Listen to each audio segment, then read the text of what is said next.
with those two albums really actually being massive and people wanting you to tour, to do this, to do that, I mean, you know, especially Australia wanting you to come down and tour, and you're going off then on your own projects, one always sort of felt, my God, it's Genesis, we're never going to see Genesis. Did it ever come to a point where the projects, your solo projects perhaps, were taking over to the point that perhaps Genesis had to wait, for, you know, and may not?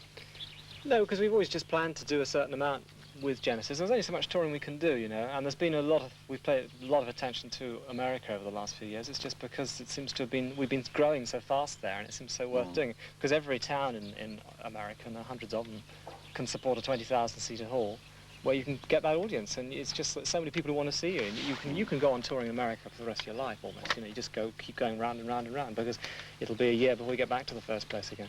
So it takes a lot of work, and I think we've been putting so much emphasis in that perhaps certainly in the last year or two, even Europe and England have taken well second place to that, right.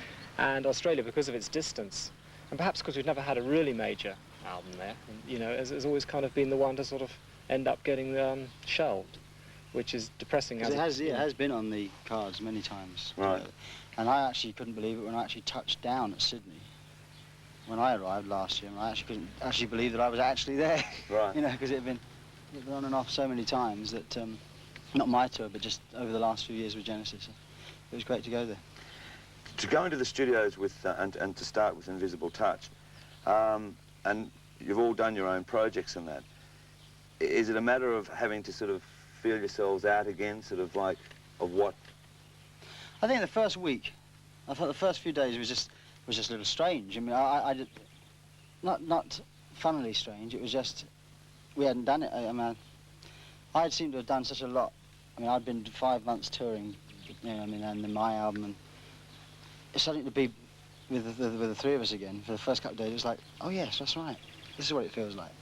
But generally speaking, we just pick up where we left off. I mean, it's quite amazing how easily it happens, that we can just, you know, it's like we were never away. And even though it's sometimes is a year between doing something, even though we do see each other, as I said, quite a lot. I think we just got a lot of musical sympathy and mutual kind of respect. It makes it very easy, really. We know each other so well, too, that, you know, we can improvise very freely, that we don't mind playing an awful lot of wrong notes to each other or whatever, you know, and that's very important when you're writing, as in the way we do, which is like the three of us writing as if we're one almost, and just sort of improvising and seeing what happens. So I think it seems to be, I don't know, it seems to me very easy for us to get back together again. We've really, the last three albums, most of the music, well, I said the last two albums completely, and the one album before that, have all been written with us just going to the studio and improvising, because we feel that, you know, that we can write something sort of special in that kind of way, you know, which we can't do as individuals. Yeah, I think when we did decide to buy this place, which was, we always wanted somewhere where we could write and capture those moments when you write that really you can never recreate 2 or 3 months later or 2 or 3 weeks later in a studio. And the idea of having a recording situation where we could write and record, right, roll tape, let's get this on tape, that was our ideal situation. So we decided to buy this place, and we actually wrote Abacab in that room over there while they were building the studio, I mean converting what was a garage and a barn, a cowshed before, into a studio. So, and we just went from over there, one day we packed up over there and went over there and started recording, and that was the stuff that was Abacab.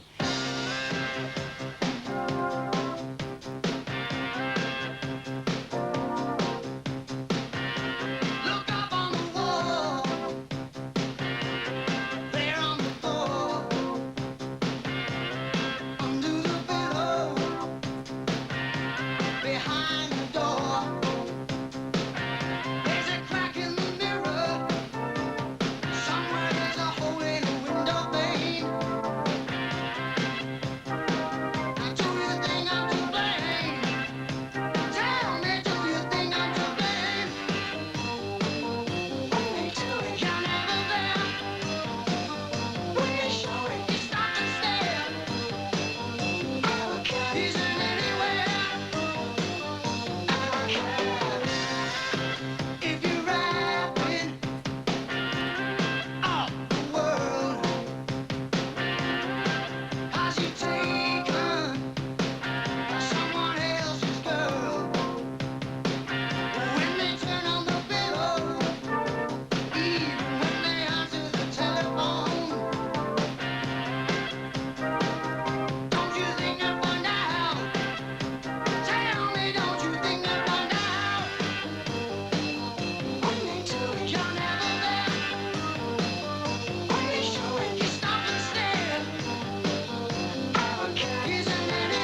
the thing that, I mean, if you take Duke, Abacab and then Genesis, and now this album, to listen to this album, I don't know whether it was because I was given just a tape and it had no track listings on it, it was just a tape about, 4 or 5 weeks ago.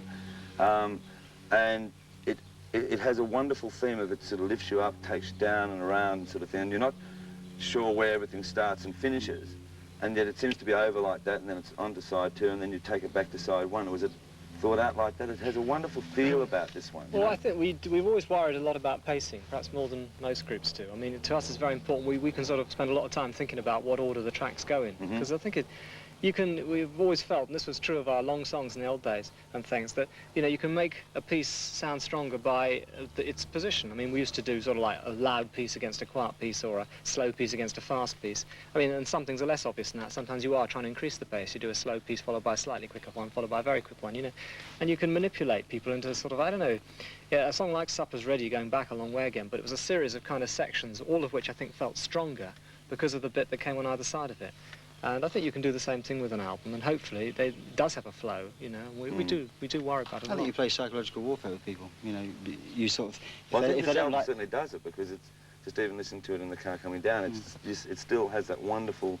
It's got a great feel about it, Well, it's great that it comes over like that, because, we did have a great time, and I don't mean like we, drinking, hello darling, how are you, that kind of thing. We did have a great time doing it, writing it. And it's a very soaring album in parts as well.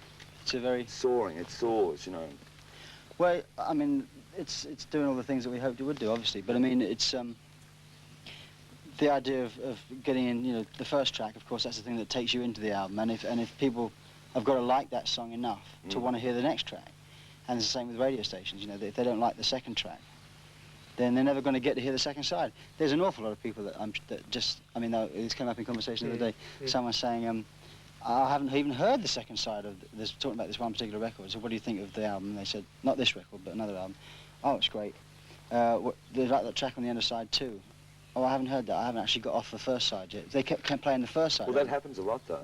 Yeah, it's amazing, because we think there's some songs that probably people never heard at the end of side 2. There was someone did research, I think, and discovered that the average amount of time that any LP is actually listened to is half.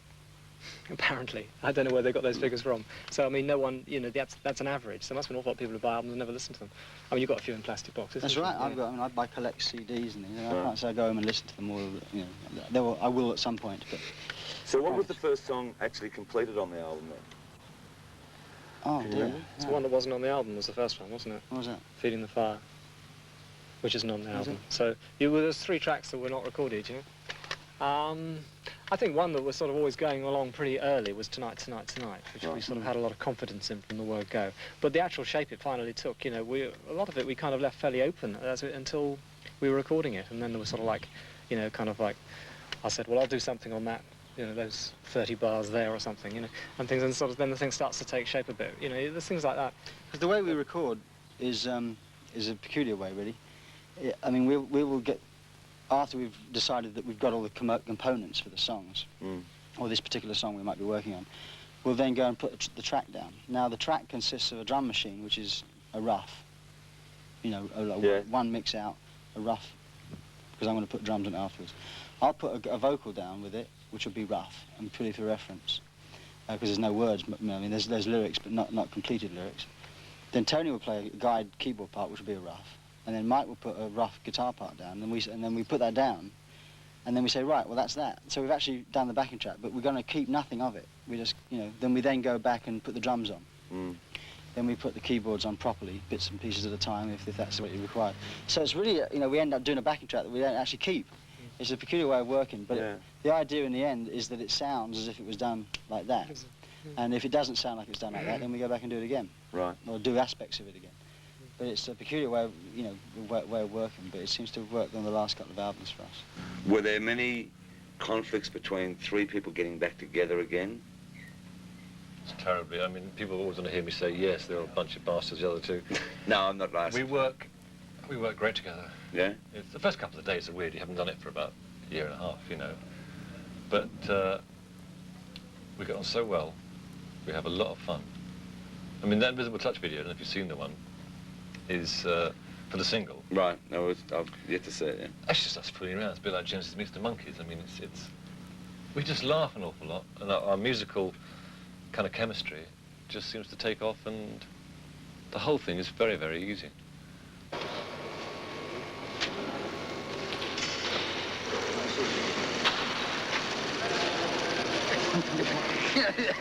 I can direct videos, man. I can direct videos, it's no problem. Pout, baby, pout, pout. Come on, baby, give me all you got.